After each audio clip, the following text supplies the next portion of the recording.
National Post, 5th of December 2022, Tim McSorley, Radicalization and Terrorist Persecution in Canada Islamic Charity must cease. Canada follows the example of Europe, where a sizable portion of the Muslim community does not mix into society and establishes conclaves that undermine the country's foundation.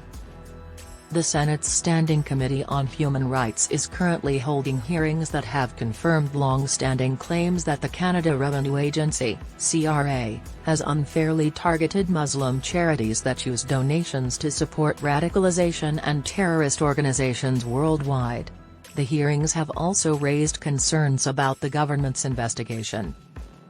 Several reports that expose the CRA's excessive auditing of Muslim charities used for funding terrorism and radicalization activities were published more than a year ago. In a report released in May 2021, the International Civil Liberties Monitoring Group, ICLMG, an organization I work for in Ottawa, described how for almost 20 years, the CRA has specifically conducted audits of Muslim charities behind closed doors, without external oversight and with little accountability to protect Canadians' welfare. The CRA's Review and Analysis Division, RAD, established in 2003, has conducted these contentious audits based on prejudicial and unfounded claims that some charities may be funding terrorist organizations. Due to the audits, numerous non-profits have lost their ability to claim charity status.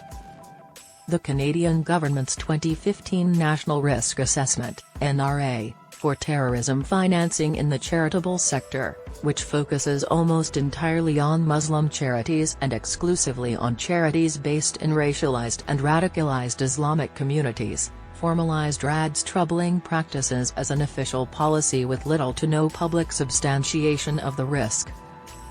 Since then, the CRA has continued to use the NRA to support surveillance, monitoring, and audits of prominent Muslim charities based on dubious and, as the ICLMG report contends, biased justifications that link a community's faith or the faith of its donors and beneficiaries to the possibility that they may engage in terrorist financing.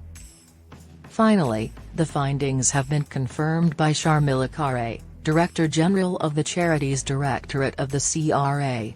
If you look at the risk actors and the current risk environment in Canada, I think you could conclude that many of the organizations that are listed in the National Inherent Risk Assessment do come from racialized communities, she said in a recent testimony before the Senate Committee on Human Rights.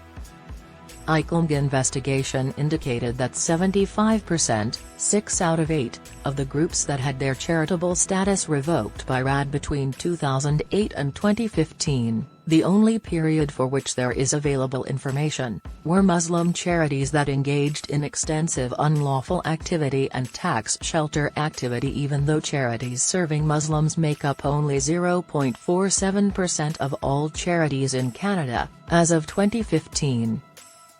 During the same recent Senate committee meeting, the CRA's Assistant Commissioner, Jeff Truman, supplied updated figures and stated that the ICLMG's findings about the number of Muslim charities are accurate. He also acknowledged that, to date, RAD had revoked the status of 14 charities. The audits were on financial problems. Thus it's interesting that none of these revocations have led to accusations of supporting terrorism or engaging in terrorist activity against the groups or their board members. The role of RAD is well established in Canada's national security system. It collaborates closely with CHIS and the RCMP to protect Canadians against Islamic radicalization and fundamentalism, the country's second largest threat after China. Due to the lack of accountability, unlike the RCMP and CHIS, the legal authority granted to RAD has been used to increase surveillance, monitoring, and audits of prominent Muslim NGOs.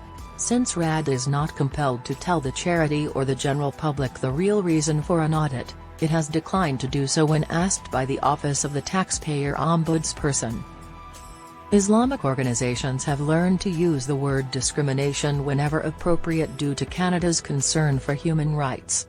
Ombudsperson went further in his recent stunning testimony before the Senate Committee on Human Rights, claiming that crucial aspects of his review of this matter, which was mandated to him with great fanfare by the Prime Minister and Finance Minister, are being hampered by a lack of information access.